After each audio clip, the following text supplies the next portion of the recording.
Bien, pues hoy es domingo 3 de julio del 2022 y es realmente un gozo el poder ser testigo de este acto, que es un acto, como dijo el pastor Rodolfo, de mucha alegría. Es un acto solemne también porque implica un compromiso. Y creo que una pregunta muy importante después de una decisión como esta es, ¿y ahora que soy miembro qué? Claro que todos los que hoy pasaron aquí, los que anteriormente también han establecido su compromiso con esta iglesia, han tenido una explicación acerca de la responsabilidad o las responsabilidades de ser miembro de la iglesia. Pero creo que es importante que todos, no nomás los que pasaron aquí y que hoy reconocemos como miembros, sino todos, pensemos realmente en esta pregunta. ¿Y ahora que soy miembro, qué? Ser miembro formal de la iglesia local significa comprender y afirmar tanto los beneficios y privilegios como mis responsabilidades. Esto siempre va en dos sentidos. Yo hace algunos años, no voy a decir cuántos, tuve un entrenador de básquetbol que nos decía, ¿quieres jugar en el equipo? Bien, felicidades, obra buena deseas, ¿no? Como dice por ahí la escritura en cuanto a los obispos. Pero debes saber las responsabilidades que esto conlleva. Espero que asistas a los entrenamientos, a los juegos agendados, por supuesto, que contribuyas hacia el equipo, que te sometas a mis instrucciones y aún a la disciplina y que te apegues a las reglas, no solamente del deporte, sino a las reglas del equipo y de la institución a la que representas. La realidad es que ninguno de los jugadores nos uníamos al equipo para simplemente aparecer en un listado de miembros del equipo. No nos uníamos al equipo para estar en la banca o para no participar, aunque a veces nos tocara estar en la banca. Y por lo tanto entendíamos y aceptábamos las implicaciones de pertenecer al equipo. Entendíamos y aceptábamos esas implicaciones. Así que llegado el día del juego, si alguien no había asistido a los entrenamientos sin una causa realmente justificada y lo sentaba en ese juego, no tenía nada que alegar, porque era parte de su comprensión del compromiso que había hecho. Bueno, así también la responsabilidad y la membresía de la iglesia van de la mano. Simplemente no se puede tener una sin la otra. No entramos al equipo por méritos personales.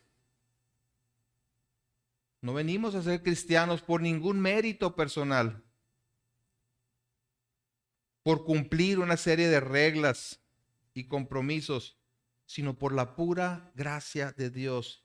Pero una vez dentro, adquirimos responsabilidades que estamos dispuestos a asumir por el privilegio que significa ser parte de la iglesia de Cristo y como respuesta en gratitud haber sido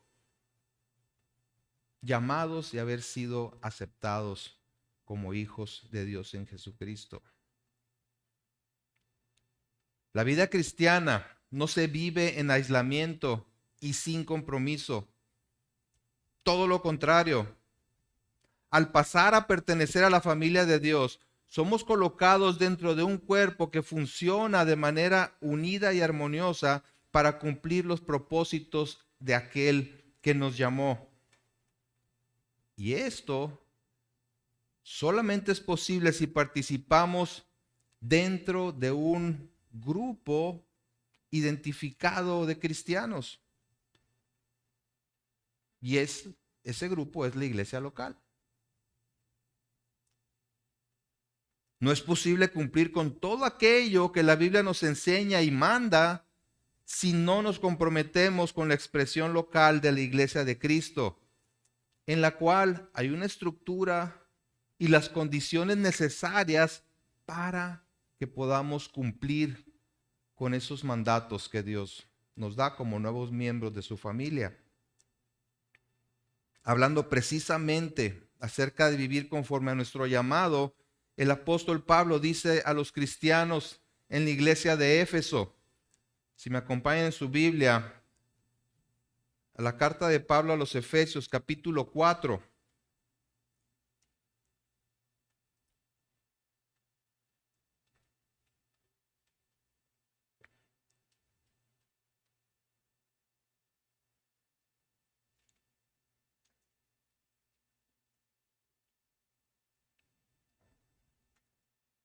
Efesios 4, versículo 1, para poner nada más el antecedente, dice: yo pues, preso en el Señor, os ruego que andéis como es digno de la vocación con que fuisteis llamados. Los primeros 3 capítulos de su carta a los Efesios habla precisamente de nuestra identidad en Cristo. De eso que define aquí con la vocación a la que fuimos llamados. Y ahora dice, en base a esa identidad, los exhorto a que vivan de acuerdo a ella. Nos vamos a ir por cuestión de tiempo al versículo 11, que es lo que quiero enfatizar el día de hoy, para ver cómo se traduce esto en la vida de la iglesia. Dice el versículo 11 en adelante, y él mismo, o sea, ya hablando de Cristo, constituyó a unos apóstoles, a otros profetas, a otros evangelistas, a otros pastores y maestros. Versículo 12, a fin de perfeccionar a los santos para la obra del ministerio, para la edificación del cuerpo de Cristo, hasta que todos lleguemos a la unidad de la fe y del conocimiento del Hijo de Dios, a un varón perfecto, a la medida de la estatura de la plenitud de Cristo, para que ya no seamos niños fluctuantes, llevados por doquiera de todo viento de doctrina, por estratagema de hombres que para engañar emplean con astucia las artimañas del error, sino que siguiendo la verdad en amor, crezcamos en todo, en aquel que es la cabeza, esto es Cristo, de quien todo el cuerpo, bien concertado y unido entre sí por todas las coyunturas que se ayudan mutuamente, según la actividad propia de cada miembro, recibe su crecimiento para ir edificándose en amor. Si se dan cuenta, la imagen que presenta aquí el apóstol Pablo es la de un cuerpo. Y así como el cuerpo de un ser humano funciona bien cuando todos los componentes individuales funcionan bien, de acuerdo a su diseño y a su contribución hacia el cuerpo, así también la iglesia funciona como debe ser cuando todos sus miembros trabajan unidos en armonía entre sí. Entonces, ¿cuáles son las responsabilidades de los miembros de la iglesia? La forma en que respondamos a esa pregunta depende de cómo definamos primero a la iglesia local. La iglesia local no es un edificio o un lugar. Cuando preguntan dónde está gracia y paz, la respuesta correcta no es en realidad en República de Chile y Juan de Dios pesa 401, Colonia Alamitos. Digo, para referencia está bien. Pero si pensamos en la esencia de la iglesia local, esa no es la respuesta. Aquí, en este lugar, se reúne un grupo de cristianos que se identifican como Gracia y Paz, Iglesia Cristiana. Entonces nosotros somos los que constituimos la iglesia de Cristo y específicamente la iglesia local, esta expresión de la iglesia de Cristo que es gracia y paz. Es entonces la expresión local de la iglesia de Cristo, un grupo de cristianos identificables, y eso es muy importante, identificables, que sepamos quiénes somos, que se reúne regularmente en el nombre del Señor Jesús y bajo la autoridad de la palabra de Dios para profesar el verdadero evangelio y afirmar la ciudadanía de los demás en el reino de Dios, lo cual hacemos al congregarnos y por medio de las ordenanzas bíblicas como el bautismo y la cena del Señor. Esto habla de una identidad. Habla también de una autoridad, porque afirmamos la ciudadanía de unos y otros en el reino de Dios, porque nos conocemos, porque vivimos juntos, porque compartimos la mesa.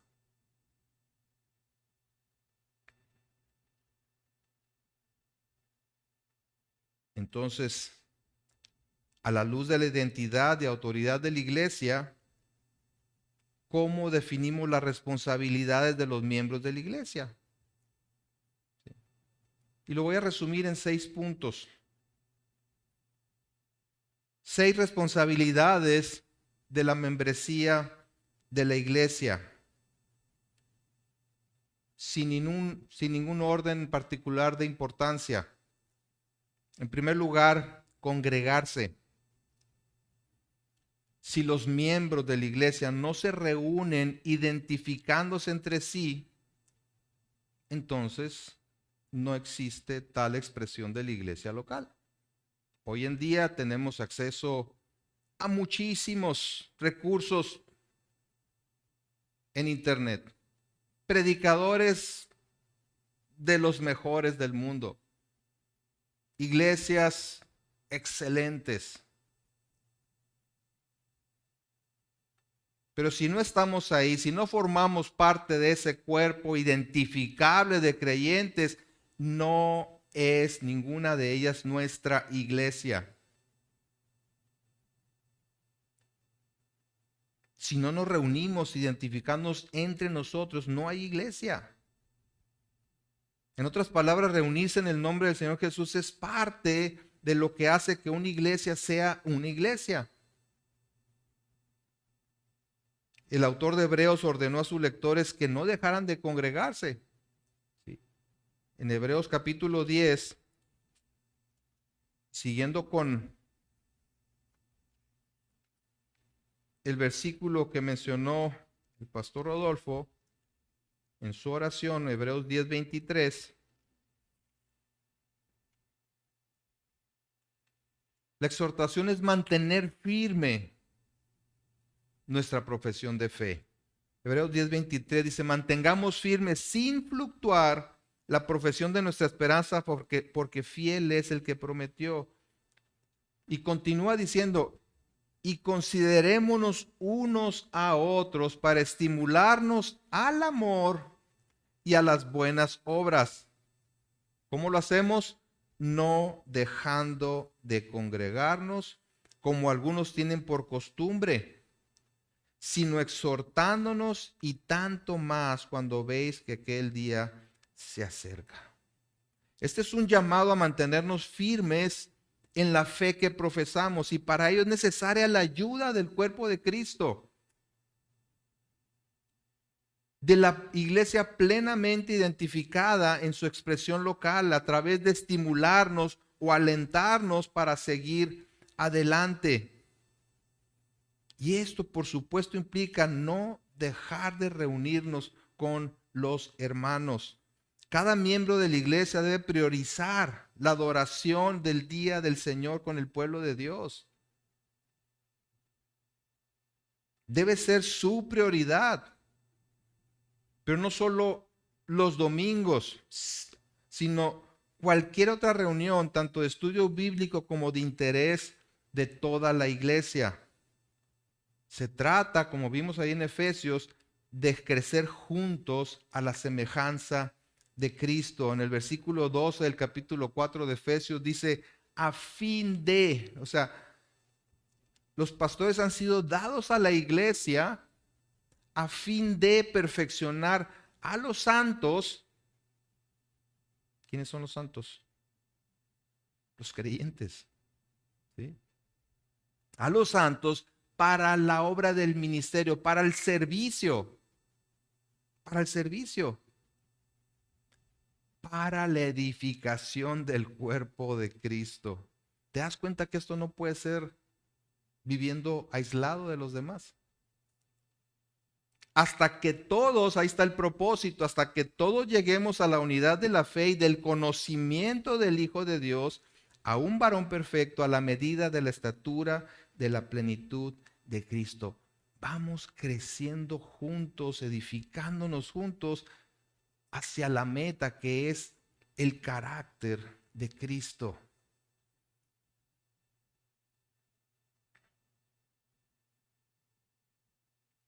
Pero si los que se dicen miembros de la iglesia no se congregan o lo hacen cuando quieren, esto no se lleva a cabo, no se puede llevar esto a cabo.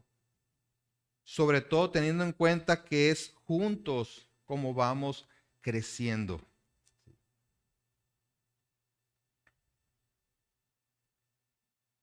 Si no te ha pasado a ti, seguramente conoces a alguien, o probablemente conoces a alguien que se ha aislado de la comunión de la iglesia y se ha ido de picada espiritualmente. ¿Sí? ¿Por qué? Porque no estamos hechos para vivir solos, para vivir la vida cristiana solos. Necesitamos los unos de los otros. No nomás para que nos den, sino porque somos parte de ese cuerpo y servimos a ese cuerpo, cada uno conforme al don que ha recibido. Entonces, ¿cuál es tu responsabilidad como miembro de la iglesia local? No dejar de congregarte, o en otro sentido positivo, congregarte, ser parte de. Número 2, proteger el evangelio. Asegurar la fidelidad al evangelio no es responsabilidad exclusiva de los pastores. Cada miembro de la iglesia es responsable de defender y afirmar el evangelio. Cuando el apóstol Pablo escribió a las iglesias de Galacia, reprendió a las iglesias, reprendió a los hermanos, no a los ancianos, no a los pastores únicamente, por volverse a un evangelio diferente. ¿Sí? Lo acabamos de ver en Gálatas. Gálatas 6, 1:6 dice, estoy maravillado, estoy asombrado de que tan pronto se hayan alejado del que los llamó por la gracia de Cristo para seguir un evangelio diferente. ¿Qué les pasa? Pero le está hablando a los hermanos en Galacia. Responsabilizó a la congregación por permitir que el error se infiltrara y los arrastrara a distorsionar el evangelio. Cada miembro de la iglesia debe ser capaz de conocer y defender el evangelio en su esencia. Ahora, no se espera que lo pueda expresar de manera fluida, pero sí que lo comprenda y lo defienda. Y eso es lo que buscamos cuando hacemos las entrevistas para la membresía. Los que han pasado por ahí saben. Buscamos identificar si la persona realmente comprende quién es en Cristo. ¿Sí? Y si no lo puede expresar fluidamente, buscamos la manera de identificar si realmente está en la fe, porque eso es esencial.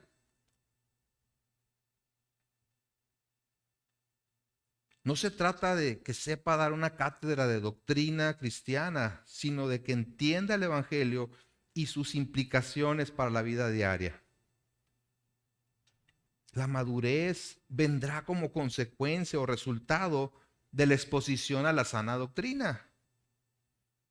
Por eso dice en el versículo 13 ahí de Efesios 4, hasta que todos lleguemos, es un proceso, hasta que todos lleguemos a la unidad de la fe y del conocimiento del Hijo de Dios, a un varón perfecto, a la medida de la estatura de la plenitud de Cristo.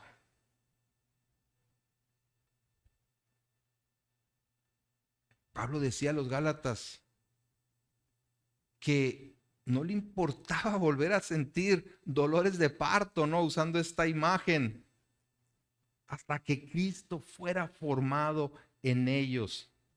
Ese era su propósito, esa era su misión y esa debe ser la de todos nosotros. El objetivo es llegar a la unidad de la fe y del conocimiento del Hijo de Dios. Pero todo inicia con la comprensión de su nueva identidad en Cristo a través de su obra redentora. Y este crecimiento tiene tanto una implicación negativa como una positiva. Ahí viene el versículo 14, dice, para que ya no seamos niños fluctuantes, llevados por doquiera de todo viento de doctrina, por estratagema de hombres que para engañar emplean con astucia las artimañas del error. O sea, hay una defensa. ¿Sí? Y hay una parte positiva. Versículo 15 dice, sino que siguiendo la verdad en amor, crezcamos en todo en aquel que es la cabeza, esto es, Cristo. Cada miembro de la iglesia es responsable de asegurarse de que la enseñanza de su iglesia esté de acuerdo con la doctrina bíblica. Que lo que profesa en su declaración de fe realmente se viva en el día a día, se enseñe en el día a día. Y los miembros de la iglesia que acepten esta responsabilidad verán su estudio bíblico privado como algo más que un acto de devoción y edificación personal. Lo verán también en función de su compromiso para con el Señor y la iglesia. Es como decir, estudio la Biblia para ayudar a toda la iglesia a mantener la fidelidad doctrinal. Cuando cada miembro acepta la responsabilidad de proteger el evangelio, toda la iglesia se beneficia. Toda la iglesia se beneficia. Juntos van creciendo, juntos van madurando en la verdad y se edifican en el conocimiento del Hijo de Dios, tal como leímos. ¿Sí? Entonces se congrega, defiende el evangelio. Número 3, define la membresía de su iglesia. La responsabilidad de los miembros es definir la membresía de su iglesia. ¿A qué me refiero con esto? Las iglesias locales son embajadas del reino de Dios. A través del bautismo, de la cena del Señor, de nuestras reuniones, aún de la disciplina. Una iglesia local ejerce la autoridad para afirmar o denunciar la ciudadanía de alguien en el reino de Dios. Esta responsabilidad recae en los miembros de la iglesia y no solamente en su liderazgo, como ya les mencioné ahí en lo que dijo Pablo, ¿verdad? Que reprendió a los Gálatas. Pero también a la iglesia de los Corintios. A la iglesia de los Corintios también lo reprendió por no actuar sabiendo que había una situación de pecado escandaloso entre ellos. Si vamos a 1 Corintios 5,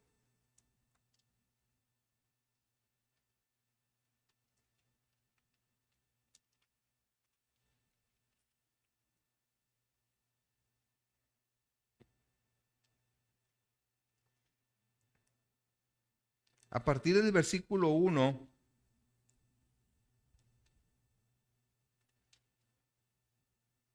Pablo está tratando una serie de conflictos, situaciones que había ahí entre los corintios. Y al llegar al capítulo 5, dice, de cierto se oye que hay entre vosotros fornicación, y tal fornicación cual ni aún se nombra entre los gentiles, tanto que alguno tiene la mujer de su padre. Fíjense el versículo 2. Y vosotros estáis envanecidos. ¿No debierais más bien haberos lamentado para que fuese quitado de en medio de vosotros el que cometió tal acción?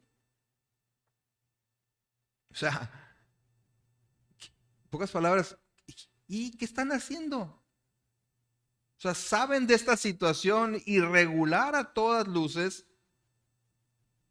¿Y qué están haciendo? ¿Sí? Se hacen de la vista gorda, no se quieren meter en problemas, consienten, ¿verdad? Que siga adelante el pecado. No, pues es que yo no soy nadie para decirle nada. ¿Sí? Lo saben, dice Pablo.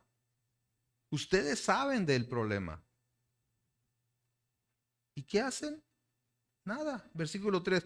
Ciertamente yo, como ausente en cuerpo, pero presente en espíritu, ya como presente, he juzgado al que tal cosa ha hecho. En el nombre de nuestro Señor Jesucristo, reunidos vosotros y mi espíritu con el poder de nuestro Señor Jesucristo, el tal se ha entregado a Satanás para destrucción de la carne, a fin de que el espíritu sea salvo en el día del Señor Jesús. ¿Sí? Échenlo a los leones. Échenselo a Satanás, pero con un propósito, a fin de que el espíritu sea salvo en el día del Señor Jesús. Siempre la disciplina de la iglesia tiene ese objetivo: rescatar a alguien de las garras del pecado para que se salve. ¿Sí? Y si eso implica echarlo fuera, que así sea, pero no consentir el pecado. Juntos, los miembros de la iglesia son responsables de definir su membresía. Es decir, todos los miembros de esta iglesia tenemos la responsabilidad de afirmar o no a un miembro. Si sabemos que alguien que profesa ser cristiano vive en realidad alejado de la fe, llevando una doble vida, aparentando ser alguien que no es, entonces, como parte del cuerpo de Cristo, tenemos la obligación de decirlo a la iglesia a través de su liderazgo, para que esa persona, si no se ha arrepentido, sea puesta en disciplina o inclusive desconocerlo como creyente. En los casos de disciplina, la iglesia testifica efectivamente que hay un problema con uno de sus miembros, y que si no se arrepiente después de la exhortación bíblica, entonces se le deja de reconocer como cristiano. El proceso que nos enseña el Señor Jesús en Mateo 18 es muy claro. Después de que confrontaste al hermano y no respondió, dice, lleva a 2 o 3 testigos, confróntalo de nuevo, y si no responde, dilo a la iglesia. Y si no los oyere a ellos, dice, dilo a la iglesia. Y si no oyere a la iglesia, tenle por gentil y publicano. Esto no es otra cosa más que decir, ¿sabes qué? Tú no eres creyente. Como iglesia estamos afirmando que tú no eres creyente, porque tu respuesta no es la de un creyente.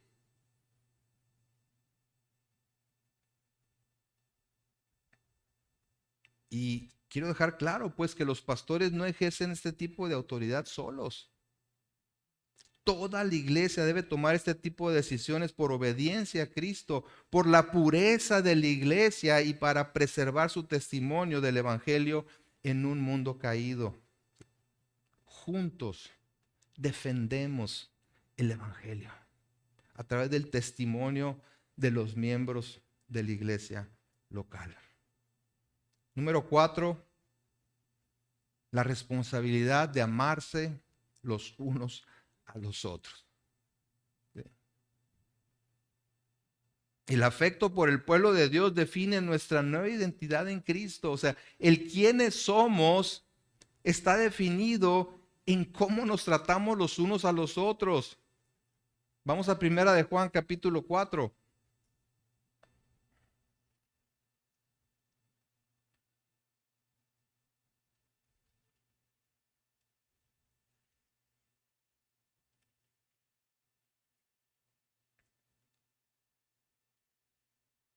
Primera de Juan 4, versículos 7 y 8.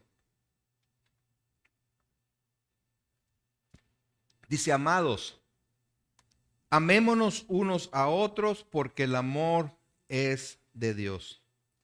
Todo aquel que ama es nacido de Dios y conoce a Dios. El que no ama no ha conocido a Dios, porque Dios es ¿qué? Amor. Entonces decir, ¿verdad? Decir que los miembros de la iglesia son responsables de amarse unos a otros, dice un autor, es casi como decir que las aves tienen la responsabilidad de volar.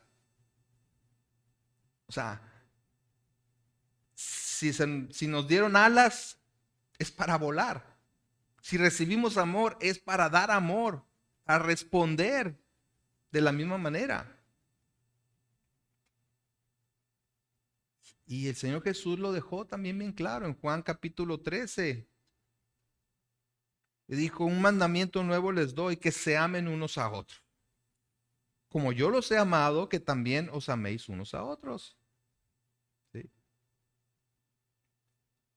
En esto conocerán todos que sois mis discípulos si tuviereis amor los unos con los otros.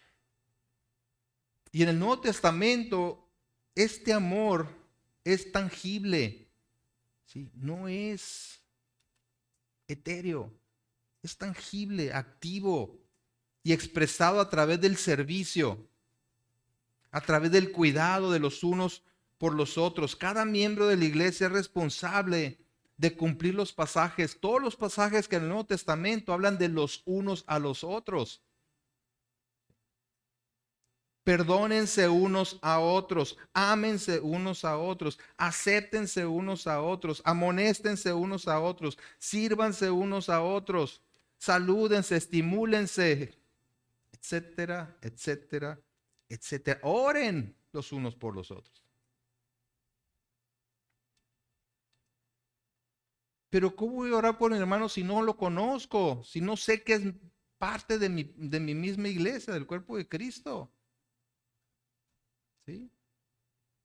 Entonces tenemos la responsabilidad de conocernos y amarnos en el sentido real, tangible, expresado en muchas formas.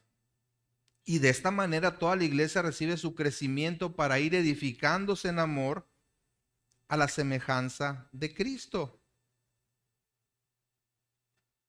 Regresando a Efesios capítulo 4, el versículo 15 dice, sino que siguiendo la verdad en amor, crezcamos en todo en aquel que es la cabeza, esto es Cristo. Siguiendo la verdad ¿en qué? En amor. ¿Sí? Crezcamos, crezcamos. ¿Sí?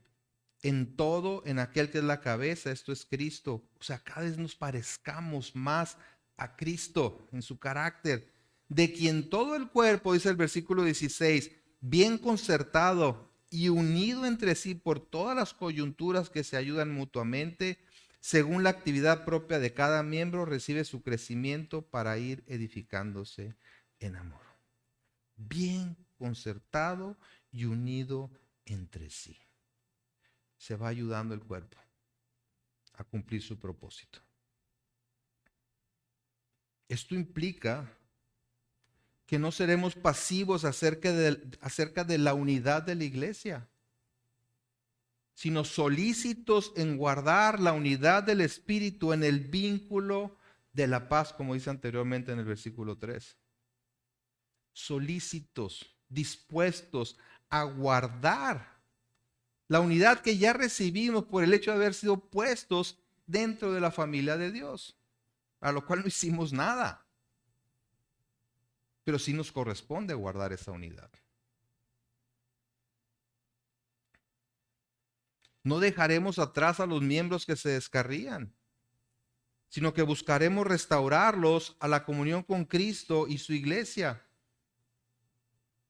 Lo veíamos en Gálatas capítulo 6, ¿verdad? Que dice el versículo 1, hermanos, si alguno fuere sorprendido en alguna falta, ustedes que son espirituales, restáurenle con espíritu de mansedumbre. ¿Sí? No lo dejamos tirado, hacemos lo posible por rescatarlo, restaurarlo. No quiere, bueno, pues, o sea, ya no es problema nuestro. Pero dejamos de reconocerlo como hermano.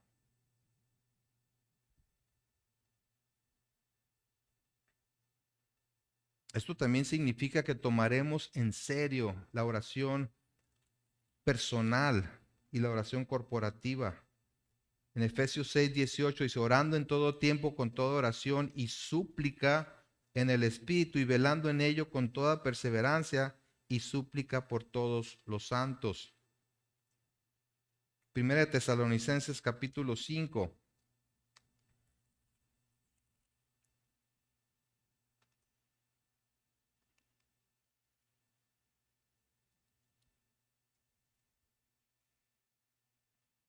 Versículo 14, después de dar una instrucción o una exhortación a reconocer a los que presiden y tenerlos en alta estima, dice el versículo 14, también le rogamos, hermanos, que amonestéis a los ociosos. ¿Sí?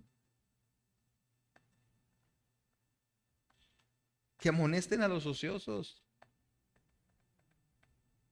Oye, ponte las pilas, andas, pero si perdiendo el tiempo en nada. Por eso creamos, por ejemplo, los pequeños grupos para los que se inscribieron en IDEX. Para que entre ellos, sí, se exhortaran unos a otros a decir, oye, síguele, ¿cómo vas?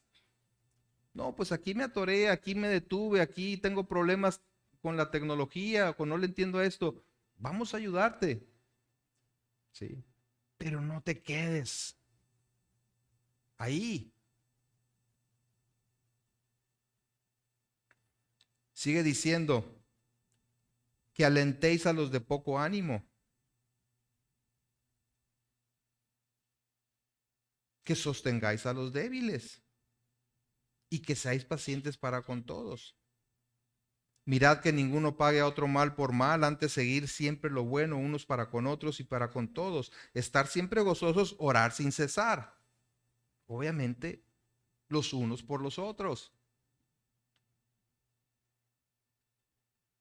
Entonces, como miembros de un solo cuerpo, pondremos los intereses de los demás por delante de los nuestros, mostrando hospitalidad en todo y buscaremos desarrollar esas relaciones significativas. La pregunta para ti, si eres miembro, ¿qué tanto tiempo pasas conviviendo con tus hermanos de la iglesia? ¿Sí? Comparado a lo mejor con convivir con los amigos del mundo, compañeros de trabajo, de la escuela, de otras actividades, la familia inclusive, la familia no creyente. Bueno, número 5, someterse a los pastores. Otra de las responsabilidades es someterse a los pastores. La palabra de Dios enseña a los cristianos a obedecer a sus pastores y someterse a ellos. Hebreos 13:17 dice, obedecer a vuestros pastores y sujetaos a ellos. porque ellos velan por vuestras almas como quien ha de dar cuenta, para que lo hagan con alegría y no quejándose, porque esto no les es provechoso. Y esto, como las demás cosas, es imposible cumplirlo si no pertenecemos a una iglesia local en donde hay pastores que velan por las almas de los miembros en particular. Y el Señor no me pide a mí y a los pastores de esta iglesia velar por las almas de aquellos cristianos que no están identificados como miembros de esta iglesia. Porque para empezar ni me reconocen como pastor. Pero si lo hacen, entonces es mi responsabilidad velar por su alma a través de la enseñanza bíblica, a través de la oración, a través de la consejería, a través de estar pendiente de su vida. La obediencia y el sometimiento debe verse como un acto primeramente de obediencia al Señor. Y muchas veces nos rebelamos, ¿verdad? En contra del sometimiento porque decimos, pues, ¿por qué me voy a someter a los hombres? A Dios sí. Ay, ¿qué te dice Dios? Sométete a tus pastores. Sí. No, a Dios sí. Ah, bueno, pues obedece a Dios. ¿Sí? Y claro, los miembros de la iglesia no deben seguir a pastores de una manera ciega. Pero en la medida en que los pastores están enseñando fielmente las escrituras y guiando a la iglesia bíblicamente, los miembros de la iglesia se les manda someterse a su sabiduría, consejo e instrucción. Y número 6, evangelizar a los perdidos.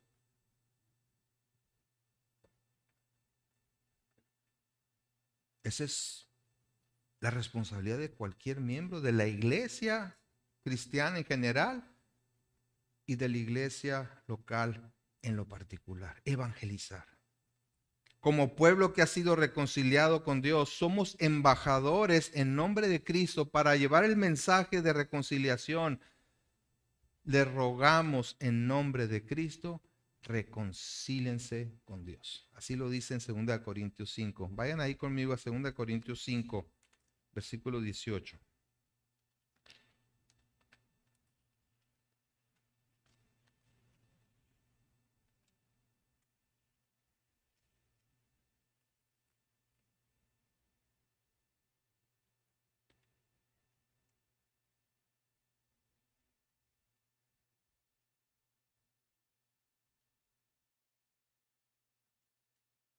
Desde el 17 dice, de manera o de modo que si alguno está en Cristo, nueva criatura es, las cosas viejas pasaron, he aquí todas son hechas nuevas. Está hablando de las nuevas criaturas, de los que estamos en Cristo, ¿ok?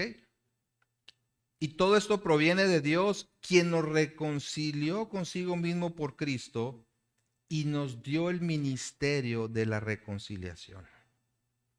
Que Dios estaba en Cristo reconciliando consigo al mundo, no tomándoles en cuenta a los hombres sus pecados, y nos encargó a nosotros la palabra de la reconciliación. Así que somos embajadores en nombre de Cristo, como si Dios rogase por medio de nosotros, o rogamos en nombre de Cristo, reconciliados con Dios. Ese es nuestro ministerio, parte de nuestro ministerio, esa es nuestra responsabilidad. Tenemos esa responsabilidad de anunciar el mensaje de reconciliación a las personas separadas de Cristo, sin Dios y sin esperanza en el mundo. El apóstol Pedro dice en 1 Pedro 2, versículo 9.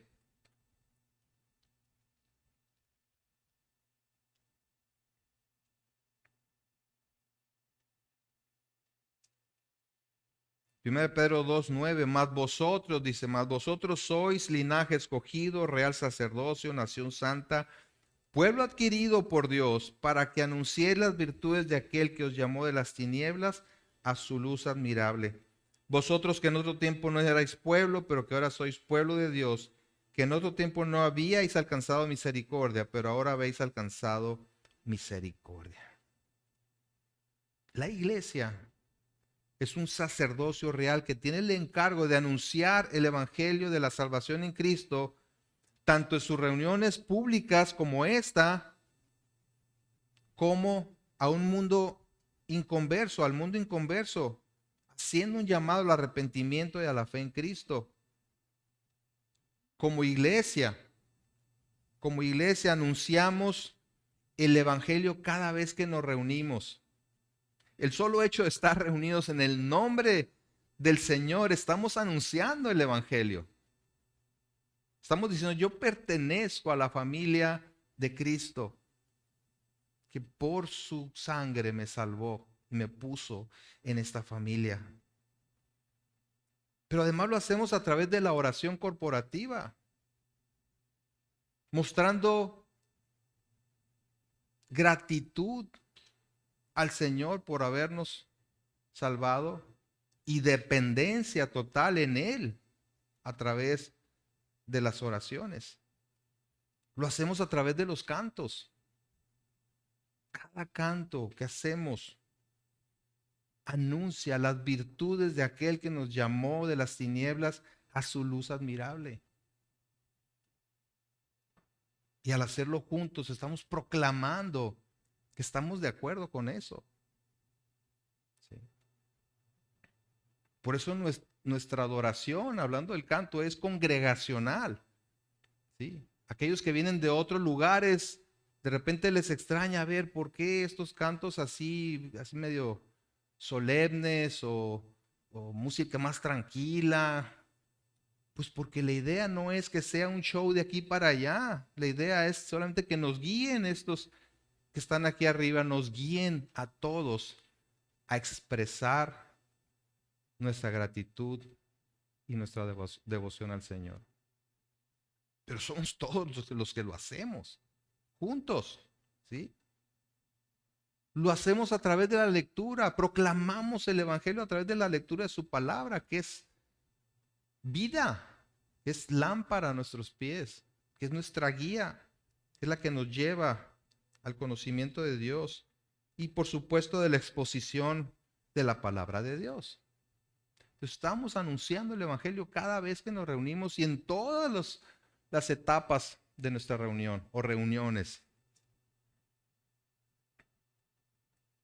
Y también proclamamos el Evangelio cuando participamos juntos de la cena del Señor. Como saben, tenemos por costumbre hacerlo un domingo cada mes, primer domingo del mes, que hoy precisamente es primer domingo del mes. Acompáñenme a 1 Corintios capítulo 11. Con eso terminamos y vamos precisamente a participar en la cena del Señor como un solo cuerpo.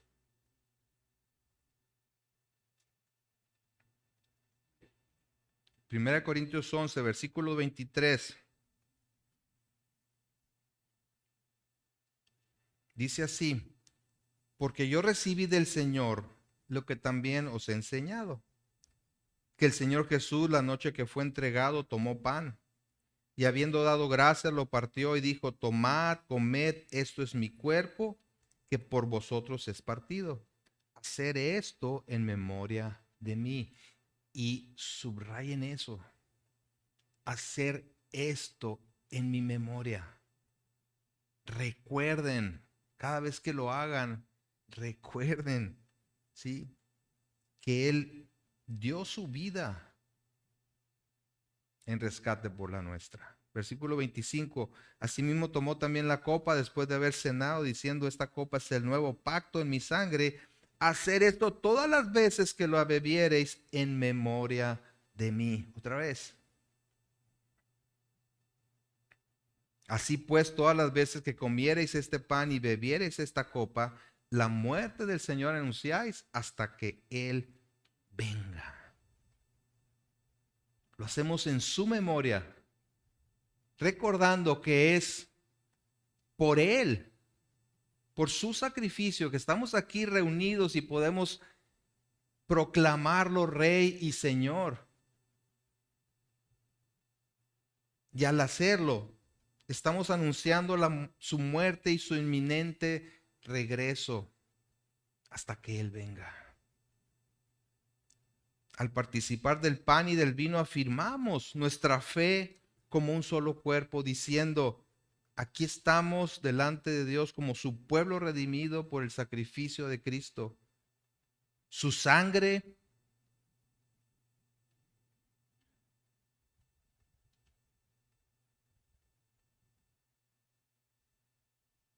derramada en la cruz ha sido suficiente para el perdón de nuestros pecados. Y es en base a esto que vivimos a la expectativa del regreso de Cristo por su iglesia. Vamos a participar de la cena del Señor. Y como queda claro es cuando lo hacemos en memoria de su sacrificio, pues primeramente tengo que estar de acuerdo con ello. Entonces, ¿quién participa de la cena del Señor? Aquellos que han reconocido a Jesucristo como su Señor y su Salvador. ¿Sí? Y que han dado evidencia de ello o han manifestado esa fe a través del bautismo. ¿Sí? No tienes que ser miembro de esta iglesia para participar de la cena del Señor, pero sí tienes que ser miembro de la familia de Dios en Cristo. Pero especialmente si eres miembro, pues es importante que participes. Van a pasar por los elementos como lo hacemos regularmente, ¿sí? Por filas. ¿Sí? Esta fila de aquí sale hacia allá y regresa por el otro lado y luego la otra. Ustedes también allá atrás, por favor. Salen así y regresan por acá. Igual aquí, que los que vayan a participar salen por acá y regresan por acá. Igual de aquel lado. ¿Okay? Al regresar a su lugar o si no te vas a levantar, por favor, no te distraigas. Ora ahí en tu lugar. Considera todas las cosas que hoy se han hablado. Todo lo que ha sucedido aquí el día de hoy.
A las personas que están en el cunero, si me haces el favor también de llevarles los elementos de la cena para que participen.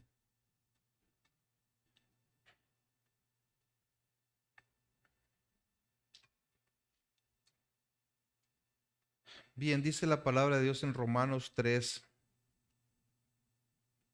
versículo 23, dice, por cuanto todos pecaron y están destituidos de la gloria de Dios, siendo justificados gratuitamente por su gracia, mediante la redención que es en Cristo Jesús, a quien Dios puso como propiciación por medio de la fe en su sangre, para manifestar su justicia a causa de haber pasado por alto en su paciencia los pecados pasados. con la mira de manifestar en este tiempo su justicia, a fin de que Él sea el justo y el que justifica al que es de la fe de Jesús. Al participar del pan y del vino, hacemos memoria de lo que Cristo hizo por nosotros. Tomemos el pan.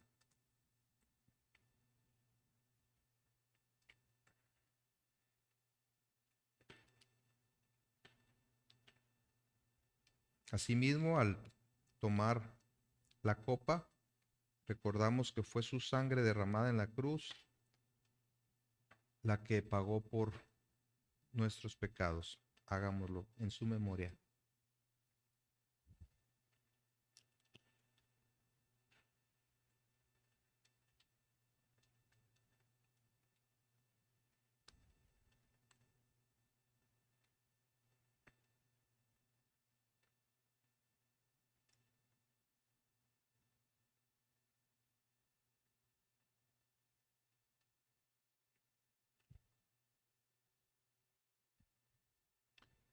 Bien, los voy a invitar a ponerse de pie y terminamos adorando al Señor con este canto.